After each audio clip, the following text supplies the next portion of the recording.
Thunder on the Mississippi, the newest entry into Great Campaigns of the American Civil War. Grant's Vicksburg Campaign Trail. This is obviously Grant in Mississippi and the Siege of Vicksburg, which is really cool because we haven't really had a siege-focused game in GCACW. This is new from MMP, just came out. Looks like a 1.5-inch box. Here is the scenario and rules. Now, I was looking through this, and I'm very excited. I still haven't played On to Richmond, which I'm very behind, but my goal before the end of the year, get either this or On to Richmond 2 played, because I really miss GCACW. So in here, we've got the game rules that are specific to this particular game, that you use in every scenario. And then we've got the scenarios, and I believe there's 12 scenarios in here. A lot of these are pretty small, 4 turns, 5 turns. Some of them 1 map, some of them 2 maps. This is a 2-map game if you play the whole thing.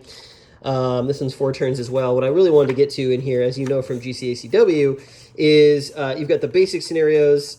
These are good for like 1-session games, learning the system. This one's a 3-turn scenario. But when you get to the end of the scenarios, you get to the advanced game rules. And these advanced game rules are used for the campaign scenarios, or scenario, depending on the game you're looking at. And this is where a lot of the chrome gets added. This game in particular, a lot of special rules if you're playing the campaign. Many of them are shared game to game, but there's some stuff in here that I was seeing, like substitute units is going to be the same pretty much for any game that you're playing in the series, but and railroad movement as well. But when you get to things like the Siege of Vicksburg and the like Union siege operations, there's a whole section of Union siege operations, how you degrade the fort at Vicksburg, Army of Relief rules, and it just keeps going. Vicksburg surrender, map edges. And so then here's scenario 12. This is a 70-turn. Oh, well, this is actually starting and ending the game for scenario 12. Then scenario 12 starts here. This is a 70-turn campaign scenario, April 30th to July 8th, but the game can end earlier. This is really like the main event of this particular game in terms of you want to experience the entire Vicksburg campaign. This is it here, playing with all the special rules. The setup chart's a lot larger, as you can see, and you're going to be using both maps. So that is your game rules and campaign book. Here we've got the charts for this game in particular. These are listed as 1.6. The last time I saw GCACW charts, they were at 1.4, so I'm not sure. Maybe they're 1.5 in Hood Strikes North. So they made a few adjustments here. Not sure what those adjustments are, but you can play the whole game off of this. You've got your combat table, and then how many movement points it costs to attack, artillery, and then on the inside, you've got your retreat summary, flanking examples, sequence of play, and some random events table, some game-specific stuff on the inside here. And then on the back, you've got your command and movement summary, how much movement it costs to enter hexes, extended march, and so forth, command radius, for example. So you're going to get 2 of those. Here's the basic game rules, version 1.6. This is also a new version. The rules are not very hard to learn. It's actually not a complex game, but they're very verbose. So that's why it feels like there's a lot happening here, but actually playing the game is pretty simple, just even in just the basic scenarios.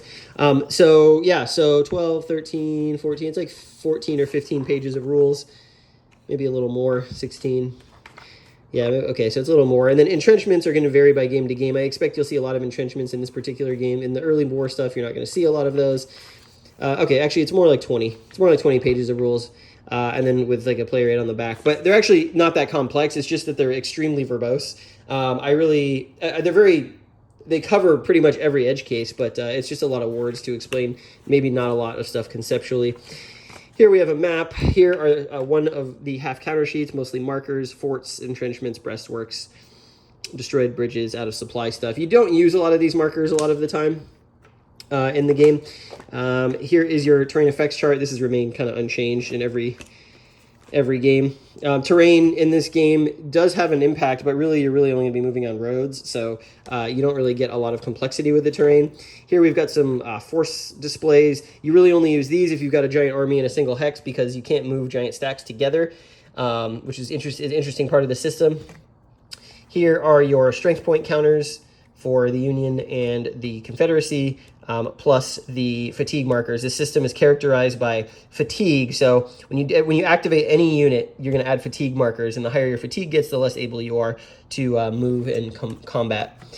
Here's another map. We'll get those out in a moment. Here is the game-specific counters. So we've got all of the units, the Confederate units here by brigade, and the leaders. Got some detachment units, these small blue ones here, cavalry, and then some markers for your units. So, you know, if you're demoralized, your flanks are fused. Here's the Union by division. There's a regiment, it's a brigade, so different size units here.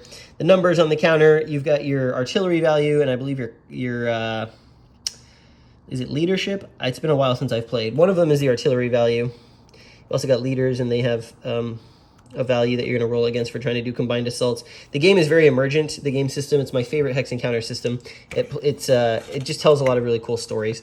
And finally, here's the Confederate display along with the movement point track. So interesting that the turn track must be on the map, because usually there's like a separate sheet for the turns. We got 2 dice in here too.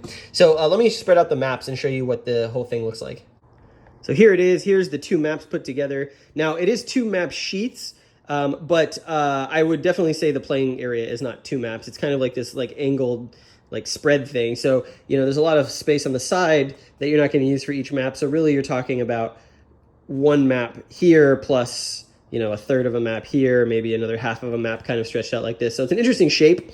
I probably have it overlaid. I think it's supposed to overlay this one's supposed to overlay this one, but in general, you get the idea. So here's the Mississippi River right here, and this Vicksburg is here. So this is where the siege took place, obviously. I believe the Confederates, from what I can remember, the Confederates had a force here, and Grant basically split the army to tackle them while he did the siege, and he was able to drive them back and then complete capturing Vicksburg. I don't really know too much about the history, which is why I'm excited to play this.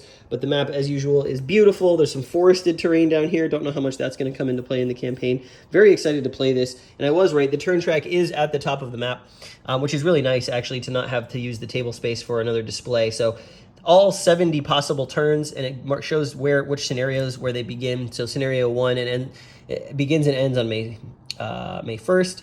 And then you can see that scenario 2 begins on April 30th and ends on May 4th. So that's a pretty nice touch.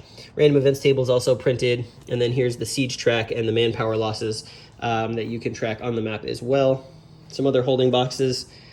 Army of Relief track. We saw the rules in the rule book. So a really good looking package. This one, I cannot wait. The 1863 part of the war is kind of really interesting in terms of all the stuff that happened. And the siege of Vicksburg in particular for this system, I can't wait to see how the siege rules work in terms of getting a strong, large, fortified position to surrender. That's something we really haven't seen in GCACW, and so it's going to add a really different dynamic to the way that usually it's a game of maneuver. Just a quick look real quick on Thunder on the Mississippi, shipping now from MMP. If you like GCACW, I think you must buy this.